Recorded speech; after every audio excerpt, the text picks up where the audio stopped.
बंगाल के एक बहुत रईस परिवार के व्यक्ति एक युवा को गोविंद से प्रेम हो गया। उसने अपनी संपत्ति का हिस्सा कुछ बेचा करा और वृंदावन आ गया।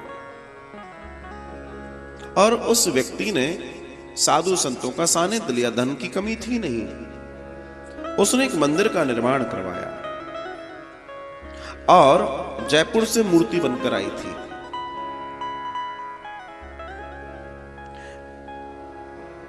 भक्तमाल में यह कथा आती है, हालांकि मंदिर के एग्जैक्ट दर्शन नहीं दिया है उसमें, तो प्राण प्रतिष्ठा हो रही है। अब देखिए भगवान रहते हैं कि नहीं रहते, इसका ज्ञान विज्ञान देखिए कितना महान है। तो मूर्ति की प्राण प्रतिष्ठा हुई और वो व्यक्ति बड़ा प्रसन्न, और पूरा साधु संत आदि सन्यासी सब आनंद के साथ प्राण प्रतिष्ठा में शामिल हुए। भगवान बड़ी सुंदरता से खड़े हैं और आनंद है। रात्रि हुई, पुजारी जी शयन आरती कर रहे थे, तो उसने कहा, पुजारी जी क्या वास्तव में भगवान आ गए? पुजारी जी ने कहा मतलब? बोला प्राण प्रतिष्ठा हुई है आज, तो क्या वास्तव में भगवान आ गए? बोला तुम्हें संशय है? बोला मैं क्या करूं, दास हूं उनका, प्रश्न करना मेरा हक है।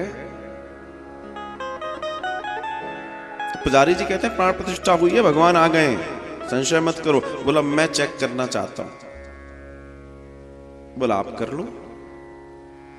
तो रुई रखी थी, दिया बाती वाली रुई, उसने रुई ली, रुई की बहुत बारीक परत बना दी, बहुत बारीक, बिल्कुल बारीक परत ऐसे फैला दिया रुई को, और उस रुई को उसने एक तीली में किनारा दिया।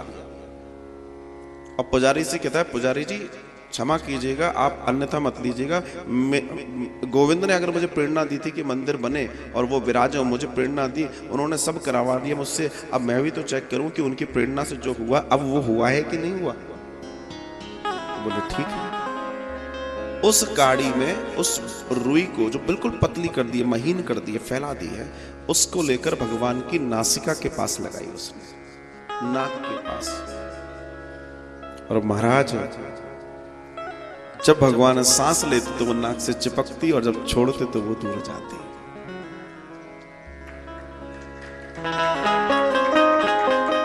बोले कृष्णचंद्र भगवान की जय। और ऐसा करने के बाद वो आश्वस्त हो गए, आश्वस्त हो गए, आनंद से भर गए। बोला महाराज बहुत बढ़िया, अब नित्य पूजा ये होने लगी, हो गई। 3 साल बाद न जाने क्या हुआ, उन्होंने कहा पुजारी जी भगवान है तो ना?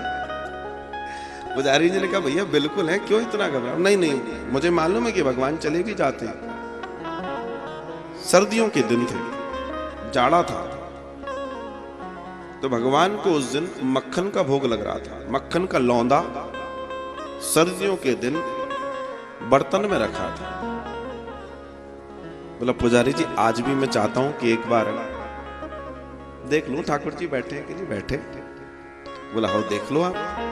तो मक्खन का लौंदा लेके भगवान के सर पे रख दिया।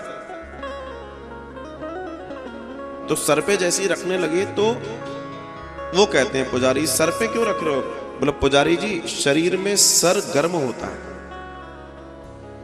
और अगर ठाकुर जी हैं तो इतनी सर्दी है, ये पिघलता तो है नहीं, ये पिघलेगा भी नहीं, और अगर ठाकुर जी हैं तो ये पिघलेगा। और महाराज वो पिघला, और पिघलने के बाद ऐसे आता गया और वो भगवान के मुख में प्रवेश भी करता गया। पूरा का पूरा माखन का लौंदा समाप्त हो गया और ठाकुर जी ने अपना दर्शन दे दिया। ये है वृंदावन की महिमा, यह है ठाकुर जी की महिमा। दुनिया में आप कहीं चले जाइए, ईश्वर की चेतना को अगर बहुत करीब से अगर आपको जानना है तो इस पृथ्वी पर श्रीधाम वृंदावन है।